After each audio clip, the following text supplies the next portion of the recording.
എല്ലാ കൂട്ടുകാർക്കും ഗുരുദേവ നാമത്തിൽ നമസ്കാരം.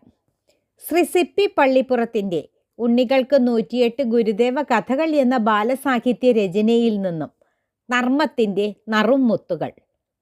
ഗുരുദേവൻ നല്ല നർമ്മബോധമുള്ള തികഞ്ഞ സഹൃദയനായിരുന്നു. ആലുവ അദ്വൈതാശ്രമത്തിൽ താമസിക്കുമ്പോൾ ഒരു ദിവസം സായിപ്പിനെ പോലെ കോട്ടും സൂട്ടും ഹാറ്റുമൊക്കെ ധരിച്ച ഒരാൾ സ്വാമികളെ കാണാൻ വന്നു. ആ സമയത്ത് ആശ്രമ പാഠശാലയിലെ അധ്യാപകനും സാഹിത്യകാരനുമായ കുറ്റിപ്പുഴ കൃഷ്ണപിള്ളയും ഗുരുദേവ സന്നിധിയിലുണ്ടായിരുന്നു.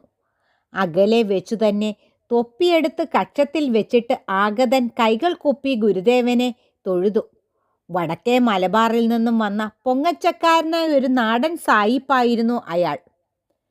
ഗുരുദേവനോട് കുറേ നേരം എന്തൊക്കെയോ സംസാരിച്ച ശേഷം അയാൾ യാത്ര പറഞ്ഞ് നടന്നു നീങ്ങി.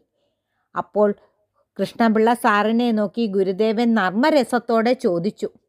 പാവം ആ വേഷത്തിലായതുകൊണ്ട് അയാൾക്ക് കാല് രണ്ടും ശരിക്കുണ്ടെന്നറിയാം അല്ലേ? ചോദ്യം കേട്ട് കുറ്റിപ്പുഴ കൃഷ്ണസാറിന് ചിരി വന്നുവെങ്കിലും മിണ്ടാതെ അടക്കി പിടിച്ചു നിന്നു. അപ്പോൾ ഗുരുദേവൻ ഒന്നുകൂടി വിശദീകരിച്ചു. മുണ്ടുടുത്താൽ കാല് രണ്ടും കവരം പോലെ വേർതിരിച്ച് കാണാൻ പറ്റില്ലല്ലോ. മലയാളികൾ സായിപ്പ് വേഷം കെട്ടുന്നതിൻ്റെ ഔചിത്യമില്ലായ്മ ചൂണ്ടിക്കാണിക്കുകയായിരുന്നു ഗുരുദേവൻ. മറ്റൊരിക്കൽ ഇതിനേക്കാൾ രസകരമായ ഒരു അനുഭവമുണ്ടായി. ഗുരുദേവന് സഞ്ചരിക്കാൻ ശിഷ്യന്മാർ എവിടെ നിന്നോ ഒരു കാർ കൊണ്ടുവന്നു.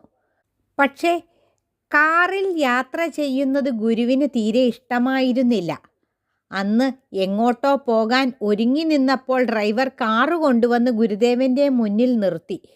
ആ സമയത്ത് കൃഷ്ണപിള്ള സാറും എന്തോ കാര്യത്തിനായി ഗുരുവിൻ്റെ സമീപത്തെത്തി.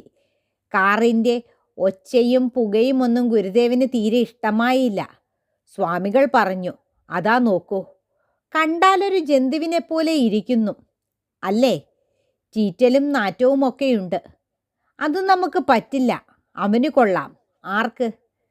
ഗുരുദേവൻ ചെറുചിരിയോടെ കൃഷ്ണപിള്ള സാറിനെ നോക്കി. ഉത്തരം കിട്ടാതെ സാർ ഒരു നിമിഷം അമ്പരന്നു നിന്നു. അത് മനസ്സിലാക്കിയിട്ടാവണം ഗുരുദേവൻ തന്നെ ഉത്തരം പറഞ്ഞു. ആരെന്നും മനസ്സിലായില്ല അല്ലേ?